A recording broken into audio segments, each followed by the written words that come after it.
Ang healthy na, ang sarap pa. Let's make baked banana oatmeal. In all fairness mga Mami Mars ko, dito sa ating recipe for today, napakasarap. Kahit ako gustong gusto ko, yung panganay kong pihikan gustong gusto niya at si Kaya ang dami niyang nakain. Sobrang simple lang ng ingredients niya, napakadali lang din gawin. Gagamit lang tayo ng 2 pirasong medium size ng banana. Yung isa't kalahati, minash ko lang siya ng ganyan mga Mami Mars ko. And then yung natira nating kalahati, may paggagamitan tayo later on. After nga natin mamash mga Mami Mars ko, maglagay lang tayo ng 1 pirasong egg. Lagay lang din tayo ng vanilla extract. At hahalu-haluin lang natin siya ng ganyan. Sumunod naman ilalagay na natin yung ating oatmeal. Gumamit ako ng rolled oats. Lagay din tayo ng cinnamon at milk. And then hahalu-haluin lang natin mga Mami Mars ko hanggang mag-combine lahat ng ingredients. Anyway, ilalagay ko sa description yung measurement niyan. After kong mahalo-halo, dito sa paglulutuan ko, naglagay lang ako ng parchment paper, inayos-ayos ko lang siya. And then, inalagay ko na yung ating mixture. O diba, tulad nga ng sinabi ko, sobrang dali lang niyang gawin at napakasimple lang ng ingredients. At ang pinakamahalaga doon, mga Mami Mars ko ha, napaka-healthy niya. Pwedeng-pwede talaga sa mga bagets natin. At ayan na nga mga Mami Mars ko, no, inaayos-ayos ko lang siya para even yung pagkaka-flat niya. At ito na yung kalahati nung 1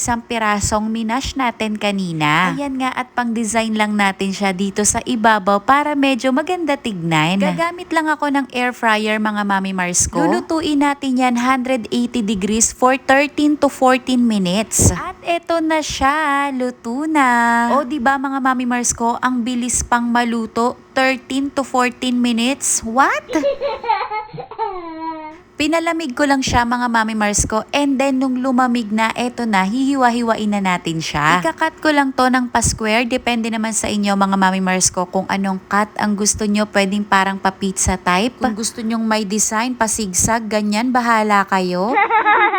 Pero kung ipapakain nyo mga Mami Mars ko sa mga babies under 12 months ha, make sure na follow the BLW cuttings. At ito na mga Mami Mars ko, ang itsura ng loob niya. Alam mo Mami Mars ko, yung texture niya, alam mo yung parang buong-buo yung pagkatinapay niya, ganon. May weight siya ng konti. Tapos mga Mami Mars ko, nung tinikman ko, nagulat ako kasi ang sarap niya. Walang halong char-char. Ang maganda pa dito mga Mami Mars ko, no, wala tayong hinalong sugar or oil. Ang pinakapampatamis lang natin sa kanya is yung banana. Tamang-tama lang talaga yung tamis niya. Kaya hindi nakakagilting ibigay sa mga bagets natin, lalong-lalo na sa mga mommies na hindi pa nag-i-introduce ng sugar sa mga babies nila. At tulad nga ng sinabi ko mga Mami Mars ko, no, walang char-char, gustong-gusto talaga to ni Kaya. At kahit ikaw Mami, I'm sure magugustuhan mo talaga siya. At isa pa Mami ha, pwedeng-pwede mo tong ipabaon kung meron kang estudyante dyan. At dahil dyan mga Mami Mars ko, no, itry mo na rin gawin to. At pag may time ka, balitaan mo ko pag nagustuhan ni baby. O siya.